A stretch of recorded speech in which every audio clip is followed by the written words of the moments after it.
Boa tarde. Começamos agora mais um Sem Censura, nessa quarta-feira, 25 de outubro.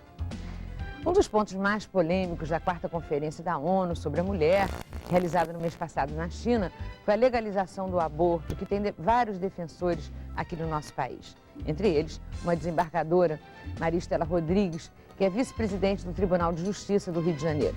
Casada há 29 anos com um advogado, mãe de 2 filhos e católica praticante, a desembargadora Maria Estela Rodrigues vai nos contar por que é a favor da legalização do aborto. Quando morava na distante cidade de Milhã, no sertão do Ceará, Maria Valníria Pinheiro tinha como seu principal meio de transporte um jumento. Há 20 anos, Maria Valníria resolveu ser cantora e virou Marivalda. Desde então, passou a cantar com muito humor e irreverência a vida dura dos nordestinos. E agora, ela está lançando mais um disco, A Dança do Jumento, numa homenagem àquele bichinho que deu a ela o pontapé inicial para a carreira artística. A música Rap do Sertão já estourou no Nordeste e está chegando com força total ao sul do país. E daqui a pouquinho a gente vai conferir. Depois de 14 anos longe dos refletores, a veterana atriz Gilda Medeiros está de volta aos palcos, num espetáculo que conta com a participação direta do público.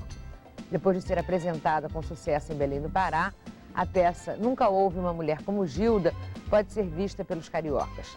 Conta a história de uma dona de casa que quer se matar. Mas quem decide se a mulher deve ou não acabar com a própria vida é o público.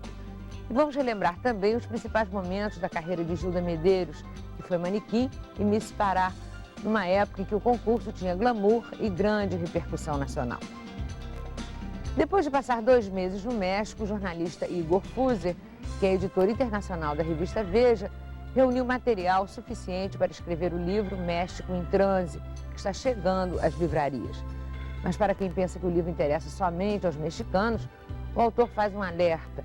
O livro está diretamente relacionado ao cenário político e econômico brasileiro e serve como um alerta para que o México de hoje não seja o Brasil de amanhã. E a nossa mesa de debate fica completa com as participações do radialista Francisco Barbosa e das jornalistas Cristine Ajus e Maria Helena Esteban. Bem, a nossa pesquisa de hoje vai discutir o aborto. É por isso que a nossa pergunta é a seguinte: você é a favor da legalização do aborto? Você já pode começar a telefonar. Liga para nós e dá sua opinião sobre isso. O nosso telefone é o 0800 21 6688. 0800 21 6688 e a nossa ligação é gratuita. Mas antes de dar início aos debates, queríamos deixar registrado o nosso apoio à manifestação que todas as redações do Brasil fizeram ainda agora, às 4 da tarde, em homenagem à memória do jornalista Vladimir Herzog. Os jornalistas fizeram 1 minuto de silêncio pela morte de Herzog, que foi torturado e morto numa cela do DOI-CODE, em São Paulo, há 20 anos. Bom, e a gente começa o programa conversando com a desembargadora Maria Estela Rodrigues. A desembargadora é a favor da legalização do aborto e ela vai dizer para nós agora por quê. Numa época em que se fala em emancipação da mulher, que se fala em paternidade responsável, que se fala em planejamento familiar, não se pode deixar de ferir a questão do aborto. A mulher não pode se emancipar no seu todo, não pode obter a igualdade, se ela não tem a vontade válida para decidir sobre o que ela quer fazer quando, na liberdade de relacionamento sexual, ela venha conceber. E hoje não se pode falar exclusivamente da proteção à vida, porque todos sabem que o feto só se torna um ser, pelo menos é que ensinam os tratados de medicina legal e de obstetrícia, quando ele atinge o 6º mês. Então, até lá, se a mulher pretende ter uma maternidade responsável, se ela pretende decidir-se quanto a ter ou não um filho, por questões econômicas, por questões de saúde, por questões de carreira profissional, tudo isso, ela poderá validamente, no meu entender, decidir-se a respeito de ter ou não esse filho que ela concebeu. Não pode haver igualdade sexual se não se permite que a mulher decida, após essa liberdade que ela teve no relacionamento, o que fazer da vida dela quando surgem as consequências desse relacionamento. Porque para o homem é muito simples. Ele tem o relacionamento, obtém o prazer, mas as consequências são suportadas das vezes pela vai mulher. Embora, né? Embora nós sejamos conhecidas como sexo frágil. Mas os ônus pesam sobre Desembargadora, nós. eu concordo plenamente com a senhora, eu acho um absurdo a interferência do Estado nessa decisão, né? Ainda mais um Estado que é contraditório, porque ele é contra, né, a prática do aborto, mas ele não apoia a mãe solteira, ele não apoia a infância carente, não é isso? Ele não dá condições de ele saúde. Ele abandona completamente tudo isso, mas fica numa posição firme, né, e radical do outro lado. A senhora tem ideia do porquê que o Estado se mantém renitente nisso? Isso se explica, em primeiro lugar, por uma palavra: o machismo. Se nós formos remontar as origens da punição ao aborto, nós vemos que no direito romano, no antigo direito romano, se entendia que aquele fruto da concepção era um mero acessório do corpo da mulher. Ela poderia se desfazer dele, mas posteriormente, é exagero, que é um ser em formação. Mas, com o tempo, o que prevaleceu foi o direito à prole do marido. Porque no direito romano era muito importante que o paterfamilias tivesse uma descendência.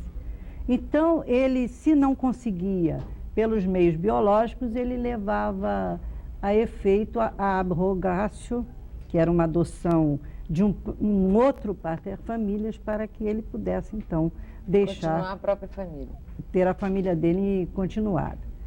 A Igreja Católica, por seu lado, preocupada com a vida e, em especial, com a continuação do ser humano, ela entendeu também, em princípio, por absurdo, e você veja, Lúcia, me permita que lhe chame de você. Claro. Ela viu, como se vê hoje, que a mulher é um ser secundário. Tanto que entendeu que até 40 dias da concepção, o homem recebia a alma. Era o ser em formação, se era masculino, recebia a alma. A mulher só com 80 dias. Então a discriminação vem de longe. A mulher era sempre inferiorizada. Mas não era assim, não é? Porque, pelo que eu já li, houve uma época que a descendência era da mulher, né? Quer dizer, recebia o sobrenome da mãe. Não era? E o pai era uma coisa, quase que um acessório, não? Porque ela tinha filhos com esse, com aquele, com o outro. Era a única certeza que se tinha, né? Quando que a foi mulher que isso mudou? sabe que é dela. A senhora tem ideia? Não, eu não tenho ideia, não. Mas isso veio ao longo do tempo, né? Veio com a noção de propriedade também, né? Com a necessidade de se estabelecer herança, dividir propriedade. Isso me parece que a paternidade cresceu, né? Cresceu. Agora, o que me chama a atenção na sua posição é o seguinte, é porque parece que você é católica praticante, Eu né? sou católica. A senhora estava falando da posição da igreja, eu acho que a religião, a posição até contrária. no dia que eu tive uma entrevista, né, pela imprensa, que eu falei nesse meu entendimento, que eu já havia manifestado num outro debate lá no Tribunal de Alçada Civil, eu realmente ainda brinquei, disse, amanhã eu vou ser excomungada, porque eu sou católica, praticante, mas eu acho que não tem nada a ver. Mas a senhora viu a última encíclica, como está? Então, uma coisa absurda, fora do fim do século. Há pouco tempo, eu estive em Nova York no início de outubro, e o Papa tornou a recriminar o aborto. Mas eu acho que não tem nada. A igreja condena a camisinha. Não, tudo. Ela a rigor condena toda a frustração à vida. Ele quer a castidade. Seja através dos contraceptivos, seja através do aborto. Eu acho que a frustração da vida tanto pode vir através do contraceptivo como do aborto. Só que no aborto, por um insucesso, por uma inadvertência, aconteceu a concepção. Desembargador, eu acho que nenhuma mulher faz aborto por prazer. Ninguém gosta. Por leviandade. É uma coisa de muita dor. E depois que faz um aborto, sofre. Eu acho que a vida inteira vai sofrer por isso. Para a mulher é um ônus muito sério, é um trauma grande, é uma repercussão no seu organismo de muita seriedade, porque as consequências são graves. Mas por isso eu falei no início na minha fala, que quando se fala em maternidade responsável, num país pobre ou injusto, como quer o nosso presidente Fernando Henrique Cardoso, num país injusto ou pobre, seja lá que denominação se dê a isso, como não entender o aborto como uma das formas de controle de natalidade para evitar os excluídos, a fome, a irresponsabilidade de se lançar ao mundo uma pessoa que não tem e também a gravidade, condições de sobrevivência. A gravidade da maneira como é feita hoje, na grande maioria, né, dos casos. Os abortos clandestinos. A classe A tem acesso. Os abortos clandestinos são tão sérios que a Silvia Pimentel, num trabalho dela, ela falou em 1.500.000 abortos clandestinos. Já uma desembargadora do Mato Grosso trouxe um outro dado, são 4 milhões no Brasil de abortos clandestinos.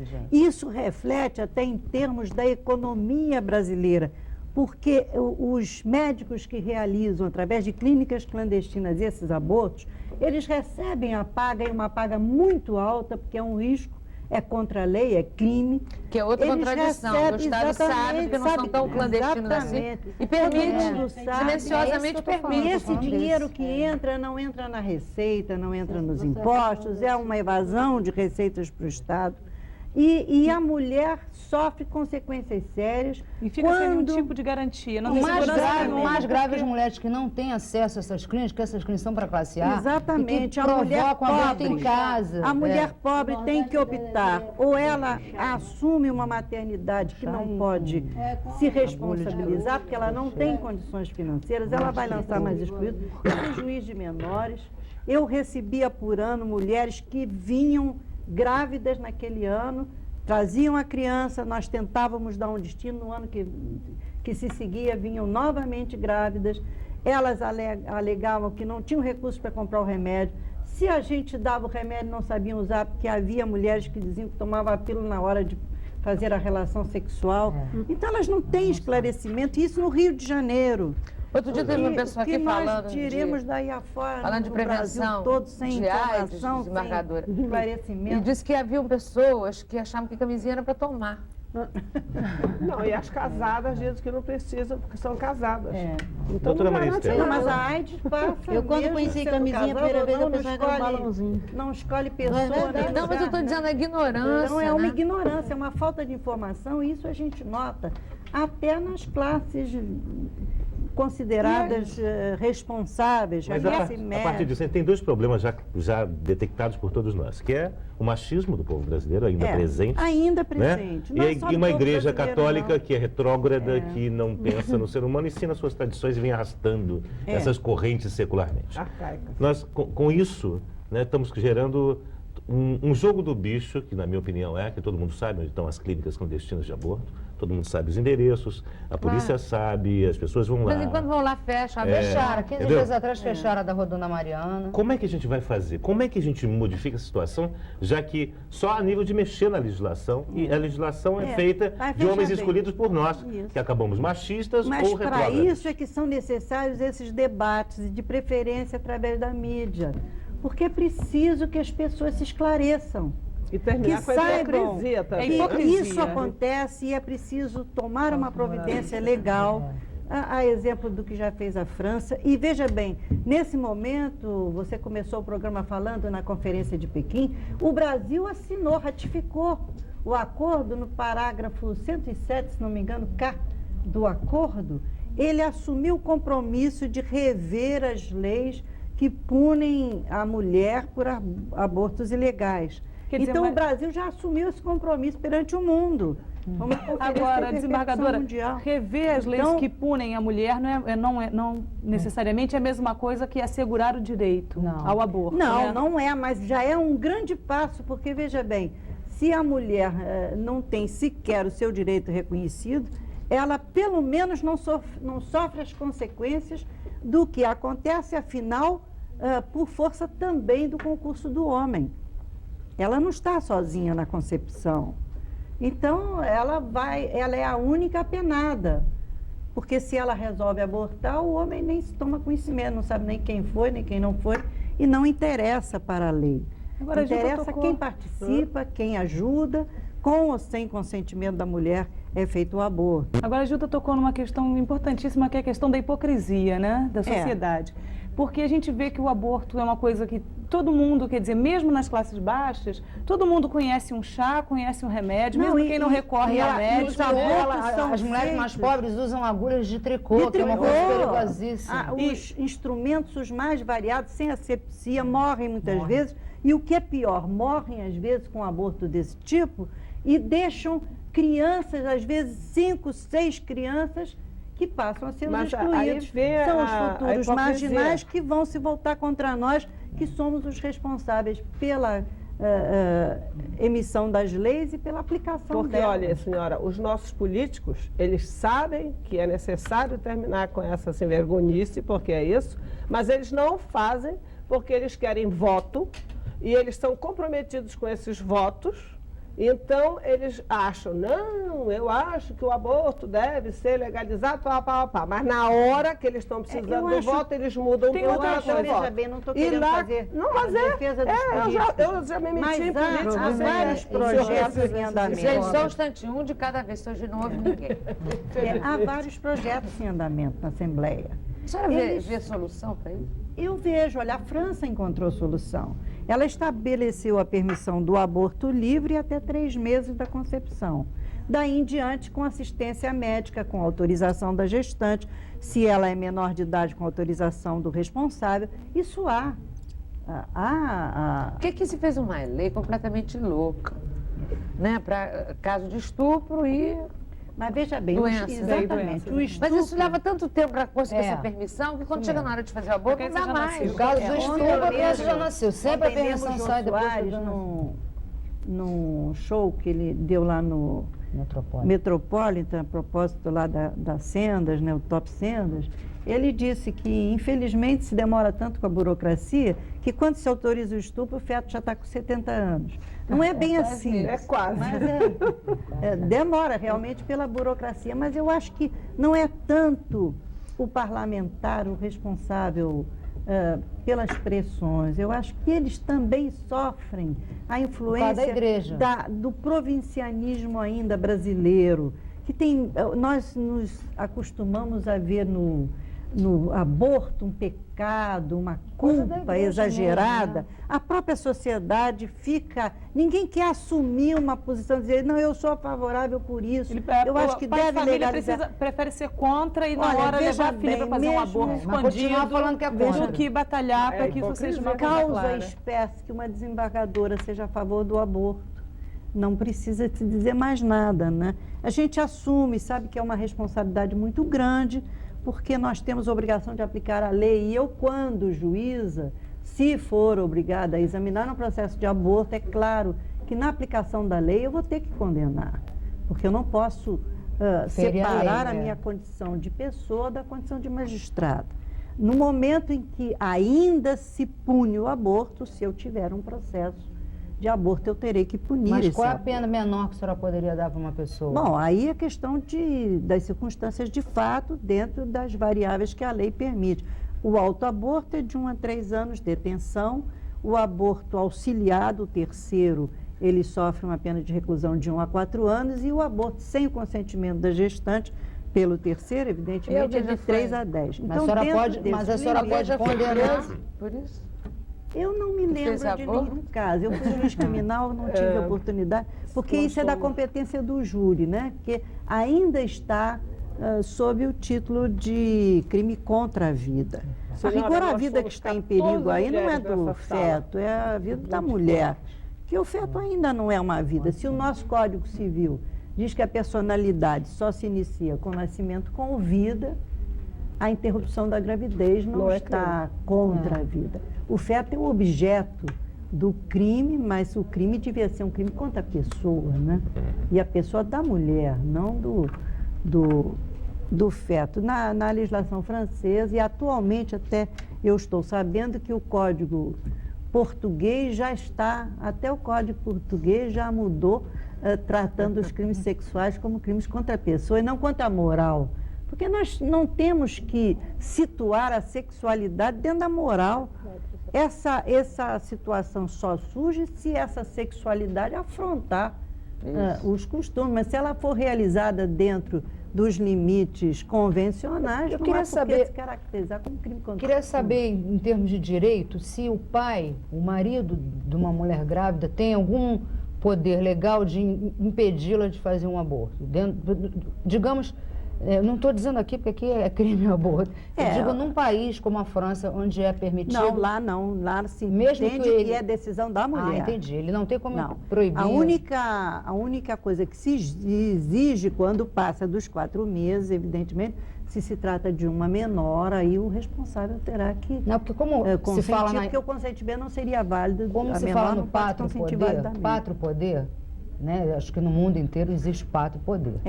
Então, eu acho mais que seria um pátrio dever.